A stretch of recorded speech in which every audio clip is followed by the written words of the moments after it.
Good afternoon, everybody. Come on, guys. Good afternoon. Okay, thank you. All right. Okay, give the girl some love here. All right.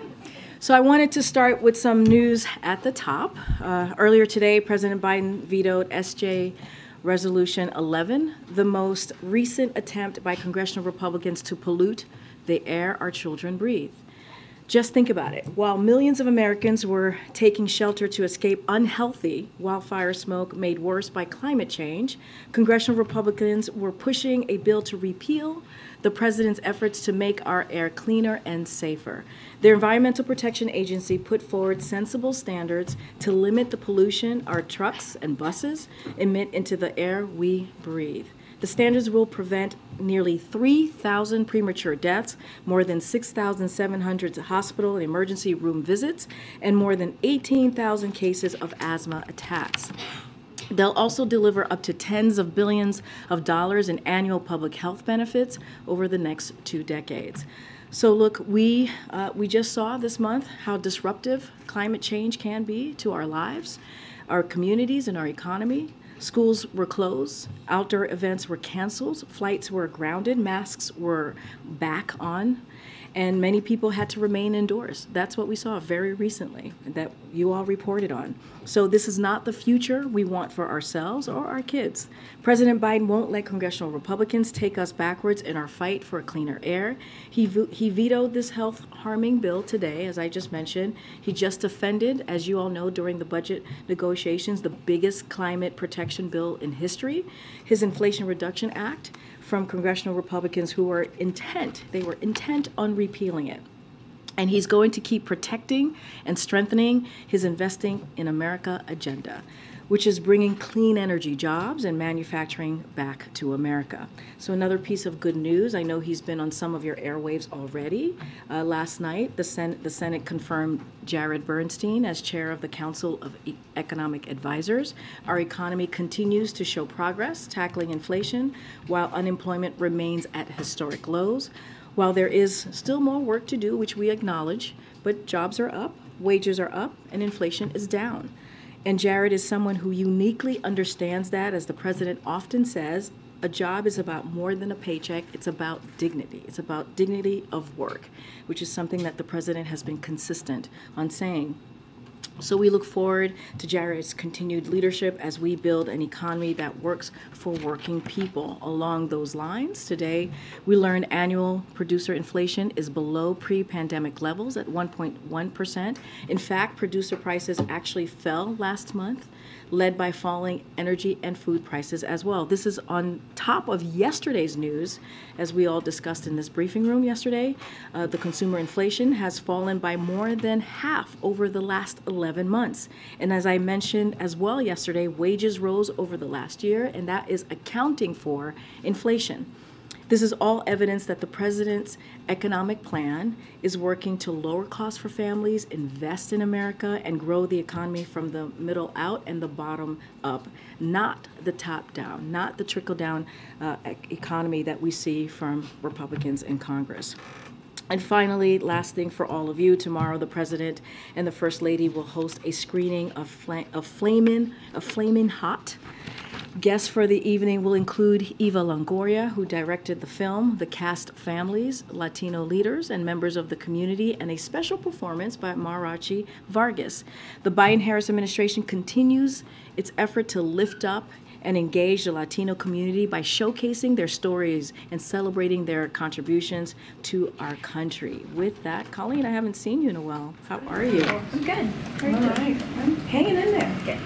Okay. What you got? Okay, so President Erdogan today indicated that NATO should not bet on Turkey approving Sweden's application before the summit. And then the Post was reporting that Senator Reich halted a U.S. arms sale to Hungary as punishment over its refusal to approve Sweden's application. So I wonder, is there concern over it being delayed ahead of the summit? Yep. So look, I mean, we have been very consistent here. We encourage Turkey to approve Sweden's application for NATO membership, and we have said that and been really clear, and they should do this without delay. I mentioned this yesterday. I'll reiterate it here. Sweden has fulfilled its commitment they made under the trilateral memorandum of agreement agreed with Finland and Turkey on the margins of the NATO summit that happened just last year in Madrid. As you all know, Sweden is we believe, a strong, capable defense partner that shares NATO's values and will strengthen the alliance that NATO currently has, and also contribute to European security. So again, we believe Sweden should become a NATO member as soon as possible without delay, and will continue to be very public about that, as the President has been for the past several months, and continue to be very clear. Do you think there's a possibility it won't get sorted out before the summit? I think the administration had sort of hoped it would be figured out by then. So look, we are still hopeful that this will get done. I don't have a timeline, certainly. The sooner the better, as I said, without delay. And so we'll continue to be very clear. We'll continue to communicate that with Turkey, but I just don't have a timeline to share. Okay, one other question. So former President Donald Trump, I think yesterday, or yesterday maybe, said that if he were reelected, he would appoint a special prosecutor to go after Biden. I wondered if there was concern about this kind of rhetoric, especially considering sort of what we saw from on January 6th after a lot of sort of inflammatory rhetoric by Trump. So look, just a couple of things there. As you know, President Trump is a candidate, so I want to be very careful, because right now he's speaking as a candidate, right? So we just don't want to comment on 2024. What we will focus on, what the President will continue to focus on, is delivering for the American people. I just laid out the PPI numbers and what that means for our economy, what that means for the President's economic policy, and how we believe his plans and his policy has continued to work the last 2 years. And we've created historic number of jobs as President in the last 2 years than any other president. 13 million, unemployment is at under 4%. These are all really important, and that's what the President's going to focus on. He's been very clear when he ran in 2020. It was about bringing the nation together, right? The soul of the country. That's something that's still a priority for this President. He's had multiple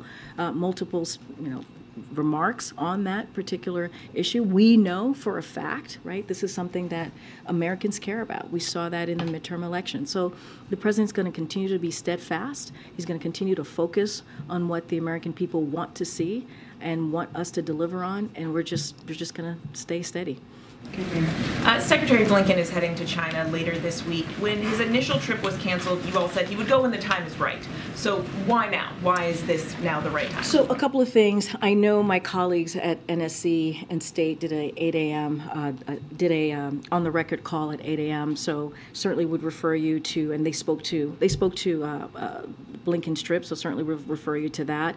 And my colleague, if it hasn't happened already, at the State Department, Matt Miller was supposed to give a briefing, and I'm sure he got a lot of back and forth on this particular trip. I'll say a couple of things about this. The administration has strengthened America's ability to outcompete China for the next decade and beyond, and we've done that, as I was just iterating, by building an economy that works for all and doesn't leave anybody behind. And you see this. You see the investments that we're seeing in America, especially with manufacturing, and you see this with 800,000 manufacturing jobs, all incredibly important. So China will continue to be around and a major player on the world stage, as we are putting ourselves on that stronger footing to compete. They have and will continue to take provocative steps. We understand that.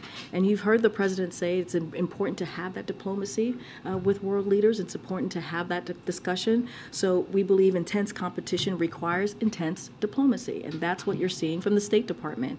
Lastly, it is responsible way, we believe, to manage tensions, clear up misperceptions and miscalculations even, and it is in our interest to try and figure out a way to work together. And this is what you're seeing. This is what you're going to see from Secretary Blinken's trip when he heads out on Saturday. You note that the President, feels it's important to have this kind of in-person diplomacy.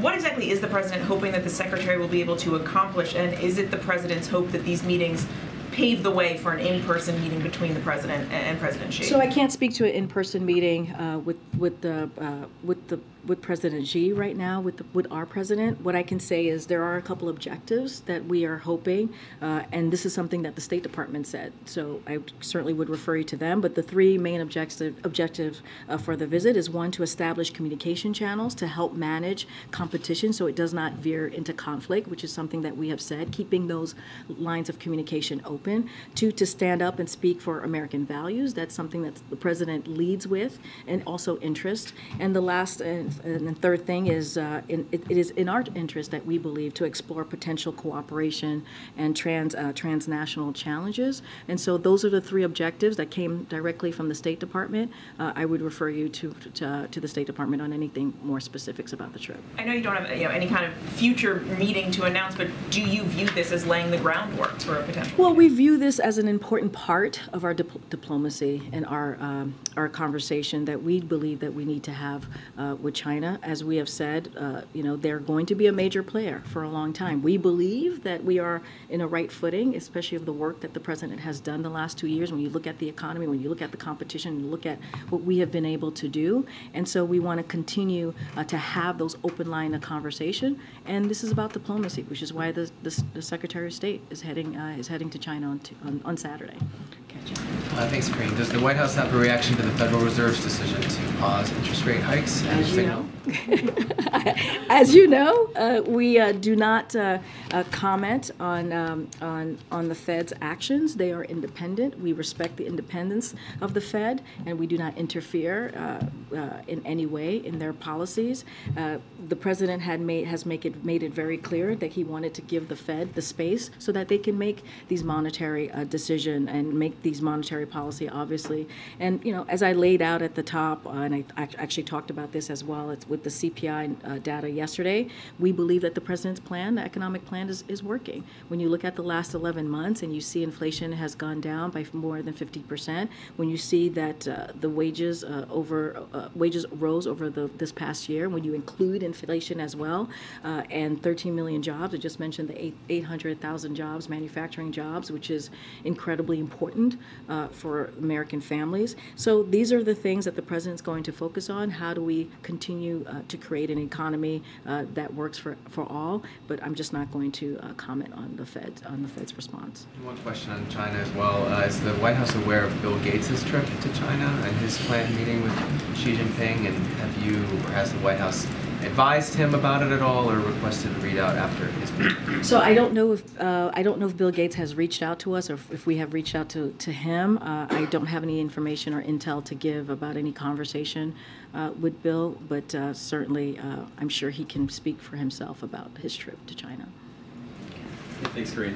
Wanted to give you an opportunity to perhaps correct the record, or at least respond to something former President Trump said last night. Last night he called his arrest, quote, the most evil and heinous abuse of power in the history of our country, and he accused the current president of having him arrested, effectively directing his arrest. Your response? I'm not going to comment to that. Okay. Wanted to ask you about Senator Tuberville, who is currently holding up the promotions of about 250 senior officers. He has reportedly rejected the most recent offer by some of his Republican colleagues to address this issue as part of the annual defense authorization bill, and he is maintaining that he wants a vote on the Senate floor to reverse this Pentagon policy that pays travel costs for service members seeking abortion or other reproductive health care. So Senator Tuberville says that he hasn't heard from the White House at all on this issue. I'm wondering why not. And what's the White House's view on what the path forward is here? Should the Senate begin holding individual votes on senior military promotions to start advancing some of this? So a couple things at the top, which is, I think, incredibly important. What the senator is doing by holding these nominations, it's a threat to our national security, period. That's what he's doing. These are important nominations that we need, that the American people need to keep our country safe. And so and not only that, they risk our military readiness by depriving our armed forces of leadership and hurt our military families. That's what he's doing by holding these DOD nominees. All our military nominees that Senator Tuberville is blocking need to be confirmed quickly, and we have been consistent about that. This is something that has come up in the briefing room multiple times at this point. Senators should not play politics. They should not play politics with our military assistance, with our military readiness, and with our military family. And so, look, I'm not going to get into the specifics of what the mechanics should be in getting this done.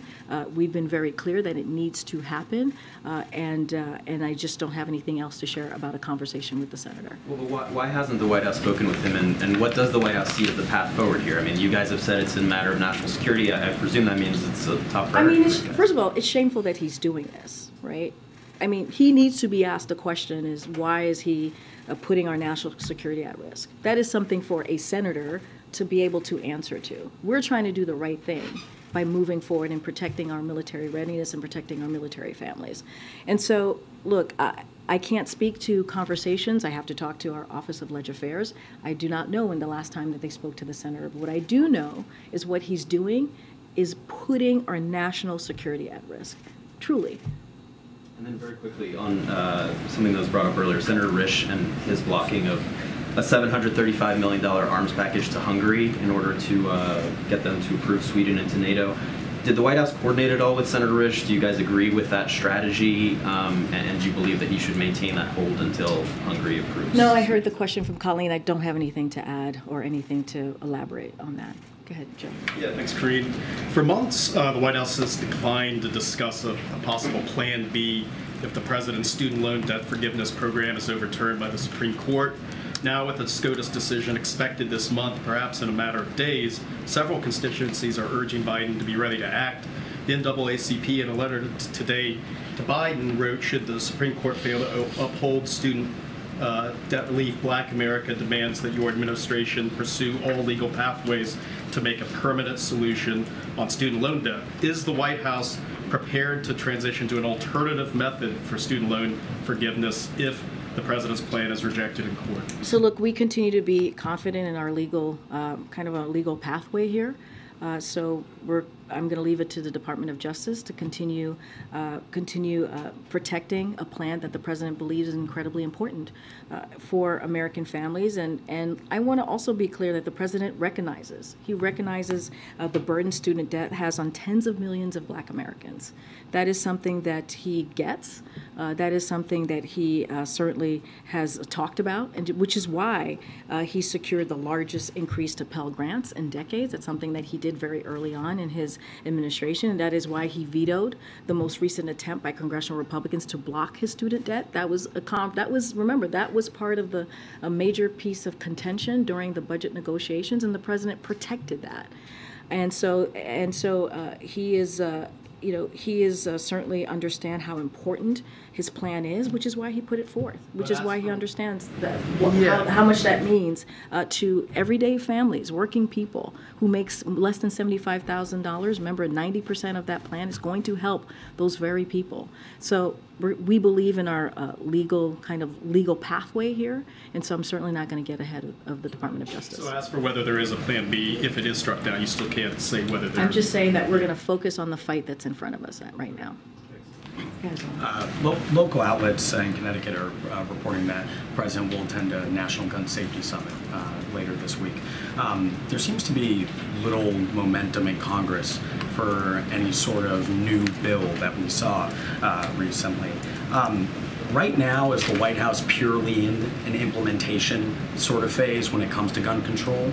Or is there anything else the White House can do in the meantime besides just calling on Congress for additional action for gun control? I mean, Zolan, I appreciate the question, but let's not forget what this president has done that has been historic when it comes to dealing with gun violence. Let's not forget that more than 24 pieces of executive actions that he's taken because Congress has not acted in the way that we fully believe that they can. We appreciated the bipartisan bill that was passed almost a year ago. It's going to be on, I believe, on Friday. It will be a year ago that the president signed that into law. That's great. And it was 30 years in the making, really, right? It took 30 years before we got there. But there's more that needs to happen. There's more that needs to happen to keep our community safe.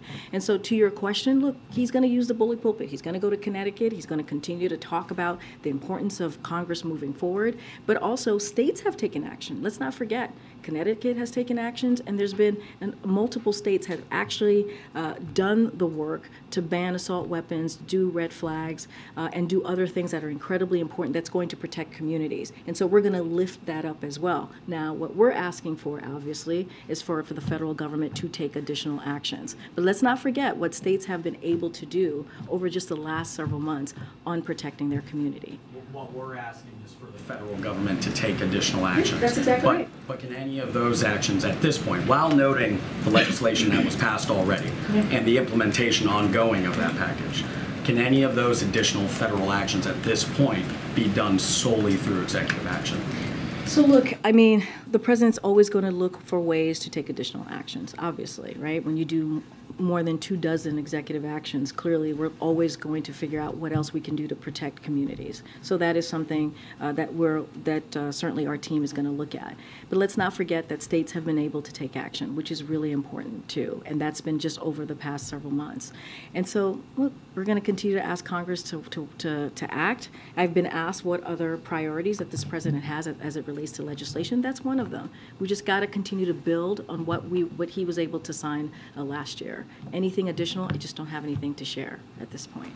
Okay, Tyler. Thanks, Karine. Last night, Fox News ran a chyron that referred to the president as a wannabe dictator, and I'm wondering if the White House has any comment on that. So look, there are probably about 787 million things that I can say about this that was wrong about what we saw last night, but I don't think I'm going to get into it. There's no comment the White House has on. I think I just commented. Thank you, Karine. Without talking about the decision today by the Fed, obviously the hikes impact the U.S. economy. So can you talk about the delayed effects of previous hikes and when you think you'll be able to have a very clear picture of how the economy and inflation are doing? So I'm just not going to get into economic forecasting from here. What I will say, and this is something that the president has said himself, we believe that recent data is more proof that that his economic plan is working. When you think about PPI, you think about CPI, you think about the jobs numbers. We believe that what he is doing is creating jobs and also helping to lower costs, and that is the most important thing that we think the Americans want us to see. And so, look, fighting prices certainly continues to be a main priority for Americans, and also certainly a top priority for us. And so we're going to continue to do that, to do everything that we can to lower costs. But we are encouraged by the data. I'm just not going to get into forecasting any type of data points on the economy. I'm going to leave that to the experts. Okay. And then on Saturday, President Biden is scheduled to go to Philadelphia. So I wonder, since he's going to be there, does he plan to survey the I-95 collapse? I don't have anything to report at this time or to share about a change in his schedule. Thank you. Okay. Karine, this White House is recognizing Juneteenth, which is Monday. And with that said, the issue of reparations continues to be something that is being parsed out on the other side of Pennsylvania Avenue. And with that said, the late John Conyers started with, a study.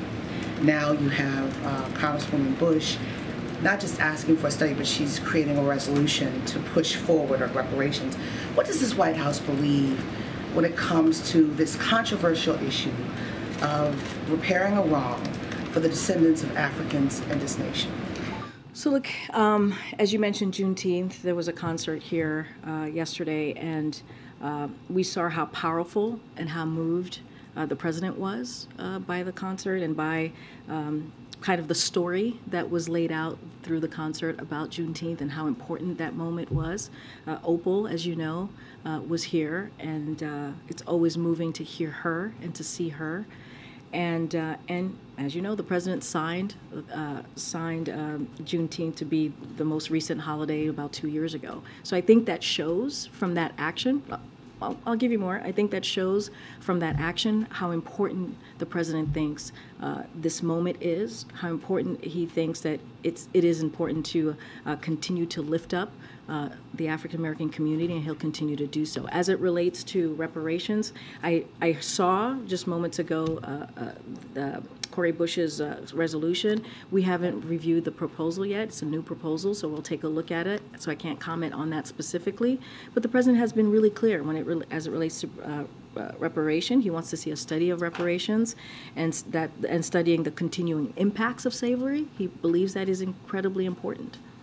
After the study, if the study concludes what many thought leaders and civil rights leaders have said, what next? Does the president support a payout? Because the nation is divided on this. This has been one of the biggest issues over the decades about how to repair the enslavement over generations of Africans brought to this country for free labor. So what does the president do after? What will he lean in on after a study, which is expected to basically say what many of the civil rights and black thought leaders have said? Does the president believe in a financial repair for the descendants of Africans in this nation? So look, I will say this: we got to let the study move forward. We got to let to see what the study shows, and we got to continue to study the impact of slavery. That is something that the president believes that we need to do. So that's incredibly important. But I will say, April, and you know this, you've covered this since we've walked into this administration, when we think about the crises that we see in our country, the president called out how race inequality is a problem, right, is a crisis for us in this moment, which is why he is taking comprehensive action. When you think about what he did on the first couple of days that he walked in, signing an executive order to make sure at the federal level that we put equity at the center of this. And it is important that we continue to do this. How do we deal with the inequalities that we see in this country? And he's trying to do that on the federal level. So let's see what the study shows. It is important to continue to study the continuing impacts, if you will, on slavery. And I think because of the president's action, he's been very clear. He's been very clear how important it is, even just looking at his economic policy, how important it is to leave no one behind, have equity at the center of everything that he's done. If you look at every piece of historic piece of legislation that has passed, that he has signed, it has equity at the center of that. And that's because the president has that in mind, right, to make sure that we have equality, to make sure that we leave no one behind. I'll keep going. Thank you, Karine. Why did the White House not inform us of the president of Uruguay's visit yesterday? It wasn't on the schedule. I presume that these bilateral meetings are planned in advance. So when did you decide that the meeting was going to happen? So look, it was a drop-by. That's what it was with the president. And I would have to get back to talk to the National Security Council to talk through how the meeting actually happened and landed. I don't have that information for you, but we believe it was important for this drop-by to happen. Clearly, I just talked about how the president sees diplomacy, having those in-person conversations, how critical they are, and that's what you saw yesterday. I can't speak to the process on landing this meeting. Give us a sense of how long the meeting was? I'll give you a little bit of how we saw this meeting went. I don't have a timeline for you or a timestamp, if you will, on the meeting. So during their meeting, President Biden lauded Uruguay as a regional and global model for democratic governance and congratulated him for receiving the Gold Insignia Award from the Council of the Americas. President Biden and the President of Uruguay also discussed their support for Ukraine, principled defense for fundamental freedoms in Venezuela, and commitment to ensure the Americas' partnership for economic prosperity accelerates regional integration, inclusive economic prosperity, and greater opportunity through sustainable trade and investment. So the two presidents also explored ways to expand our bilateral economic relationship, increase joint efforts to combat climate change, and further strengthen security operation, and that is what came out of this meeting. Thank you for that. And just on the U.S.-Iran talks, I saw the exchange with at the State Department briefing yesterday, and I'm still unclear, and I hope you can help me. Is the administration at this point talking to Iran, asking Tehran not to enrich uranium above 60% in return for the release of some funds, some frozen funds, and possible prisoner exchange? So look, I would have to refer you to the State Department. They had the readout. If it's unclear to you, I would just refer you back to them, and they can actually lay out exactly what those conversations were. As a broad principle, I know that you say that JCPOA is not the priority for the administration at this point. So what are these diplomatic channels that are going on? So look, again, having open channels of conversation is important, and I'll just reiterate, our policy on Iran has not changed. We have been very clear about that. We remain focused on constraining Iran's destabilizing behavior through pressure, close coordination with our allies, and de-escalation in the region, obviously, right? And so that's including ensuring Iran never acquires a nuclear weapon. That has not changed, of course, right? We've been consistent about that during this past 2 years in this administration. So we're going to always watch closely Iran's enrichment activities, and the United States prefers diplomacy, right? That's what you saw from the State Department. That's what you see from this president. And but we are preparing for all possible options and contingencies in full coordination with our partners and allies. So that has not changed. We've been consistent. Okay, Karen. Thanks, Karine. To go back to the Philly event on Saturday, the president's attending a political rally hosted by union members, and we're told it's not a Biden campaign event. Should we expect the president to take part in more of these things called political rallies over the next couple of months, and what's this going to look like on Saturday? Just don't have anything to share on that. It is a political rally, so I would refer you to the DNC. So not going to speak to it from here. I'm just going to be very careful and not speak to that. And not about this one, but will he do events like this that are not? I mean, the White House advertised this event in a release, but other entities hosting a rally that could look like a campaign event that the president goes to. Will we see him doing this? I don't have anything to share on his schedule at this time. I just don't. Okay, let me see.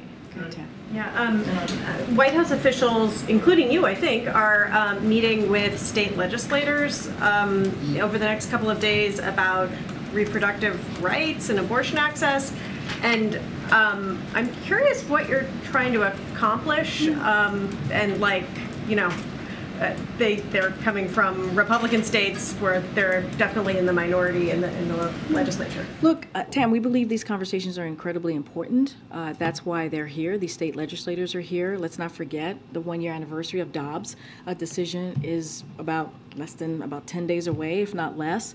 And so we thought it was important for White House to host state legislators to discuss the state level attacks, as you just mentioned, we're seeing on reproductive rights and the work led by Democratic elected officials to safeguard access to care. So we're going to convene another one tomorrow. As you mentioned, I had the pleasure of participating in one this morning, or talking to them this morning, including Jen Klein, the Director of Gender Policy Council, Mayor Steve Benjamin, the Director of Office and Public Engagement here at the White House, and it was incredibly powerful. You got to remember, these are folks who have been on the front line dealing with an issue that is incredibly important to their constituency, to their to the people that they work on behalf of, but also the country.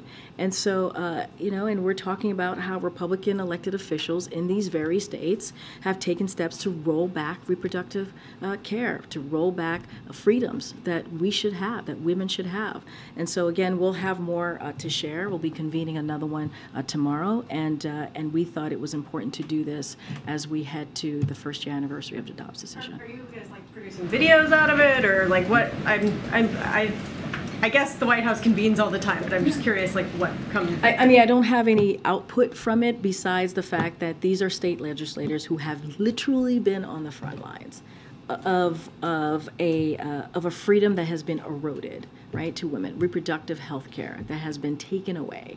And so it's important to bring them in and to tell them, hey, we have your back, that we see you, we appreciate the fight that you've been doing, and we are partners with you on moving forward. And so, hey, we think that's important to do, especially as we're talking about freedoms. We're talking about Americans' freedom here. Okay, go ahead. Thanks, Karine. say whether the president has actually read that letter from the NAACP on student debt relief, and if he has, what his reaction was? I've not spoken to the president if he has seen, if he has read the letter or not, so I can't answer that question. But I have laid out just the last few minutes about what the president has done and how he understands how his student debt relief plan is important to this community, and so he'll continue to fight for it as we see DOJ doing. And so this is something that we think is so important. If you think about what American families had to deal with the last 2 years, giving them a little breathing room. You hear the president talk about this a lot, and this is what the student debt relief is going to do. It's part of his economic policy to make sure that we do everything, how we move forward on building back the economy. It deals with it in an equitable way. And I'm going to try again one more time on the Fed. Is the White House concerned that the Fed is pausing rates at a time when inflation is still high and still above that 2% target? I'm just not going to comment on the monetary decisions that the Fed makes. They are independent. We respect that independence. I'm just not going to comment on their actions. Thank you, Karine. So also on Iran, since the United States seems to be trying to ease tensions with Iran, is the White House optimistic on the possibility of making progress to release the American hostage? And also a few months ago, Siamak Namazi, one of the American hostages, made a desperate plea from the Evin prison on CNN. Has the president been in touch with his family since? So I don't have any update on any conversations that the president had with any of the family members. Look, when it comes to Americans being wrongfully detained or held hostage, this is something that this administration takes very seriously. This is something that this administration has made a priority. As you know, there's been more than a dozen Americans who have been held hostage or wrongfully detained that we have been able to bring home over the last 2 years. So that shows you our dedication and our focus on this. I just don't have anything else to share. I would actually refer you to the State Department on anything specifics on any particular hostage. Okay. On the Federal Reserve, without commenting on their policy, Yeah. does the decision that they made on interest rates signal to the president or the economic team here that any change is needed in proposals that are putting forward, especially now as you work with Congress on like the appropriations process and funding levels? I'm just not going to comment on their actions specifically. Wait, hold on. You got to give me a second. You got to give me a beat here. Let me just say what I need to say, and I'll try to answer your question in the most effective way possible. Going to be careful about responding to any actions that the Fed makes. They are independent. We respect that. But look, we believe, again, our economic policies are working because we have seen inflation is now the lowest in more than 2 years. And that's over the last, has fallen for the past 11 months. And you think about wages that has gone up, right, which is incredibly important over the past year, that accounts for inflation. And so when you think about that, that is important for American families. Who does that help? American families, when you see wages that have gone up. 13 million jobs. That's important. And that's because of how this president has moved forward with the economy. So you're asking me if we need to change anything. The president has always said when it comes into economic policy, he's going to put lowering cost a priority. And so we're going to continue to do that. We're going to continue to find ways. I'm just not going to comment on the monetary decision that the Fed has made. Okay, Brian. Thanks a lot, Karine. You've described some of the accomplishments that the president has made and the investments in the country, and yet the president's polling is still in the 40s, in the low 40s.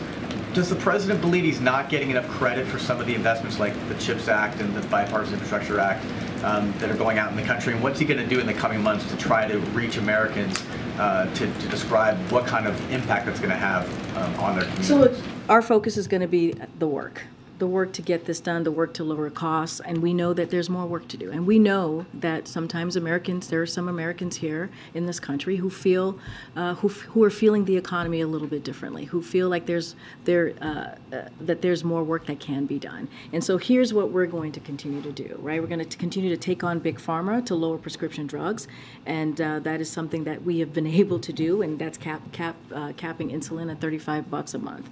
Investing in America to lower energy costs, fuel our manufacturing reinsurgence, and create jobs. More than $470 billion in private sector investments in manufacturing and clean energy. That matters. And so that's what we're going to continue to do.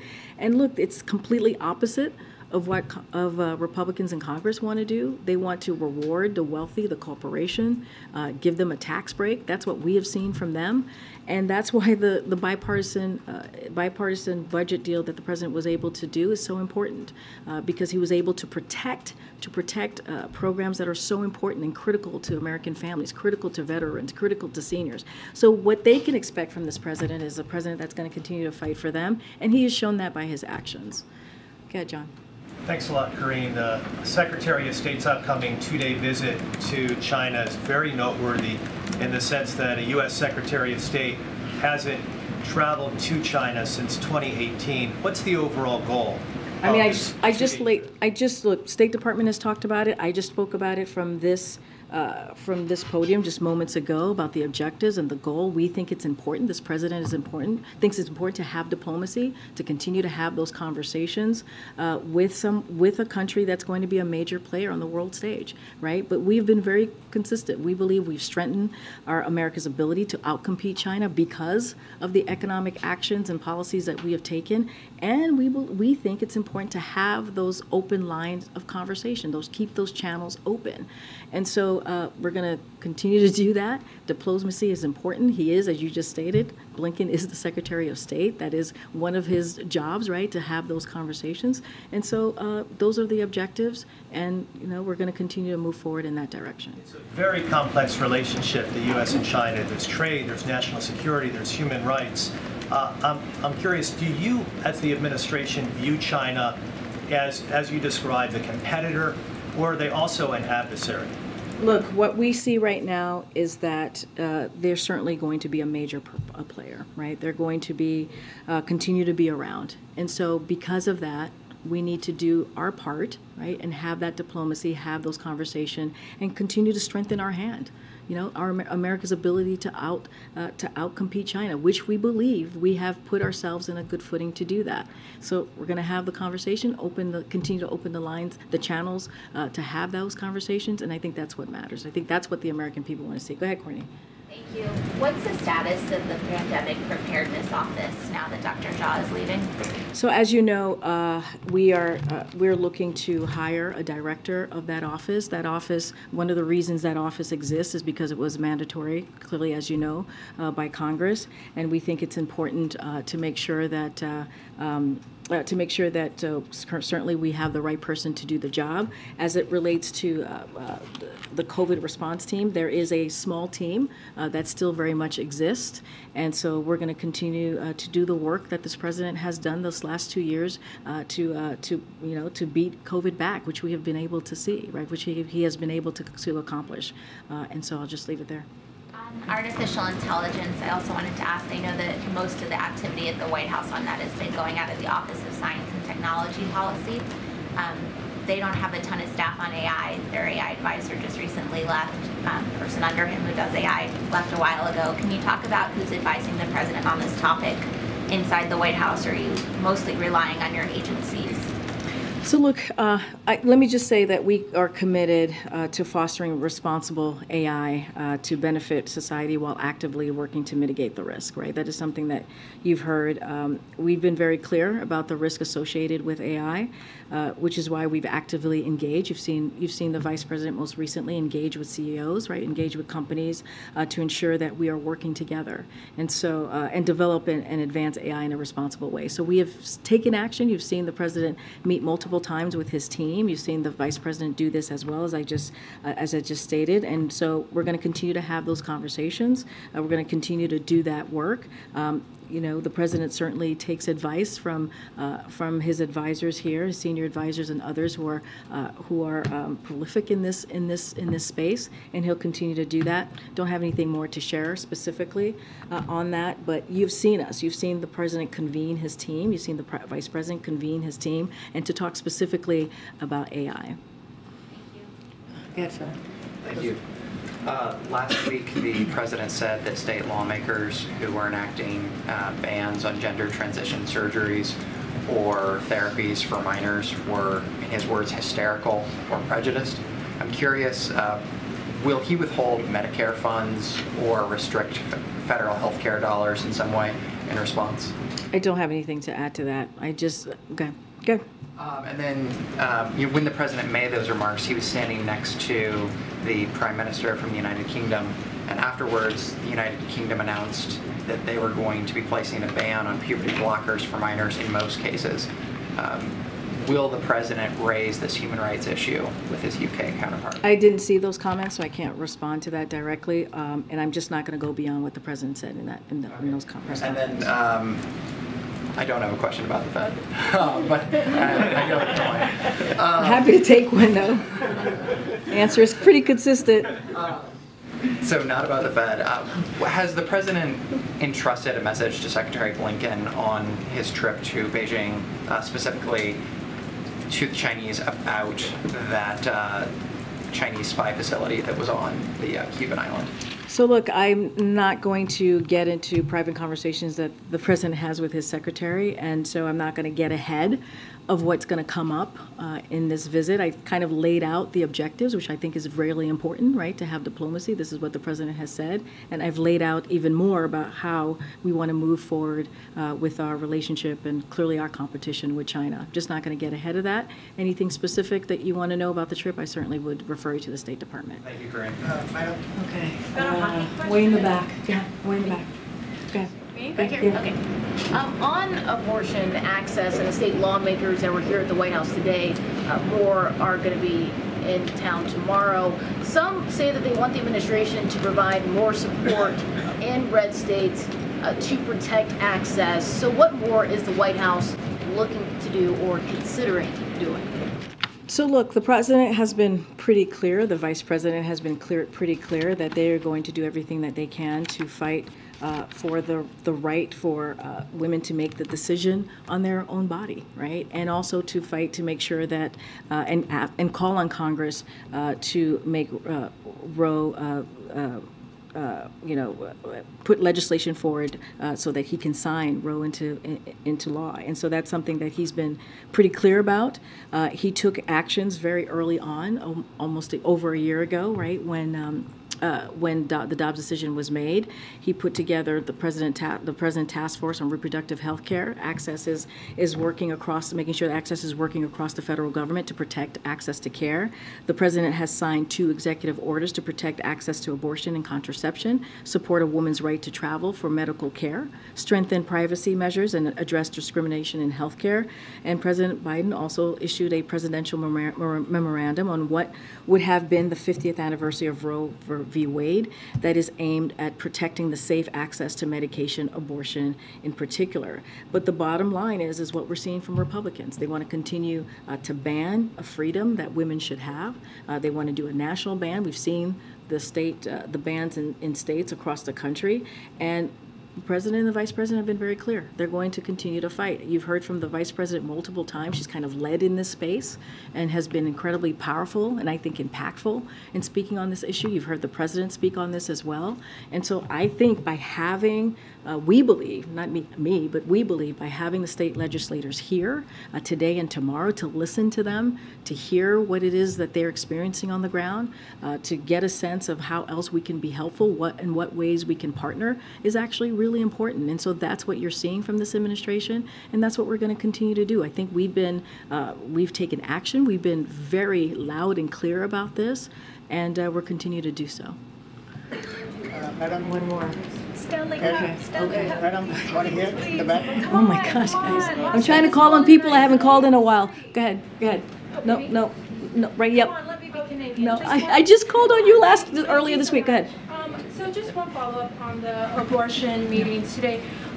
Were President Biden or Vice President Harris in those meetings, and why were they or were they not there? So look, I can say that, and I just mentioned, I listed out who some of the leaders of the administration who was part of this meeting. And so they were in attendance and convening this really important conversation that we're having with state leaders, as I mentioned today and tomorrow. I mentioned I had an opportunity to stop by. It was incredibly powerful. Again, these are people who've been fighting this on the front lines.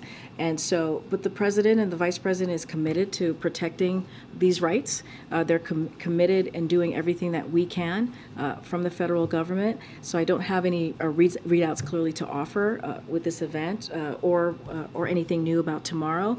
But look, we believe we need to do as much as we can as we head into the sad 1 year anniversary of the Dobbs decision. And so we'll continue to have these conversations as we have been for the past year, and we think it's important to do so. So don't have anything to read out about the vice president or president.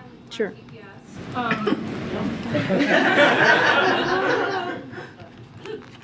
The poor guy thinks you're laughing at him. It's terrible. Hello. Hi, Karine. I'm Dennis House with WTNH, the ABC station in Connecticut. And as you mentioned, the president is coming here on Friday for Senator Murphy's gun summit at the University of Hartford. And I'd like to know, why is Connecticut so important to the president to make this argument for more gun control and more gun safety? Okay. And just Dennis House, right? Yes, Dennis House. Okay. Good to see you, Dennis. Thanks for. Nice to see you, and thanks for your time today. Okay, so look, we were talking about earlier, moments ago, about the importance on the work that we need to continue to do, to talk about the work that we need to continue to see on protecting communities.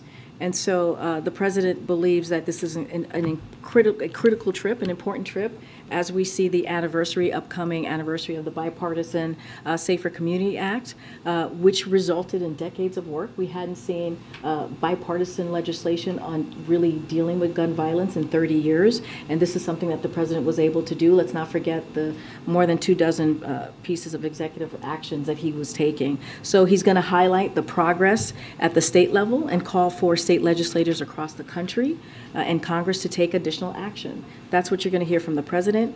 Connecticut has been a leader on gun safety legislation in the decade following the tragedy, as you know, at Sandy Hook. And just over a week ago, the governor of Connecticut, Governor Lamont, signed a gun violence prevention bill, which contains more than a dozen measures to improve gun safety, including strengthening the state's ban on assault weapons and secure storage requirements. So the president believes it's important to highlight the states that are actually doing the work and getting this done, since we're not seeing more action from Congress.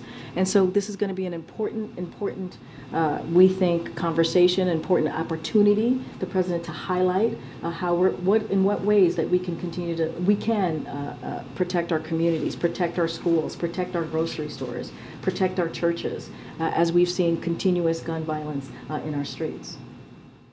Well, we welcome you to our great state, and Karine, thanks for your time. I appreciate it. Thank you so much, Dennis. Have a good rest of your week. You too. All right. Okay, I think I have to go. I'll take one last question. I haven't seen you in the briefing room before. Hello. Hi.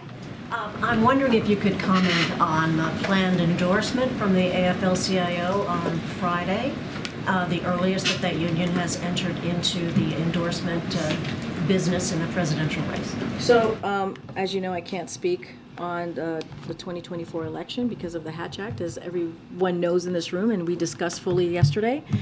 So I'm going to continue to stay focused and steadfast on that. So I would refer you to the DNC or the campaign.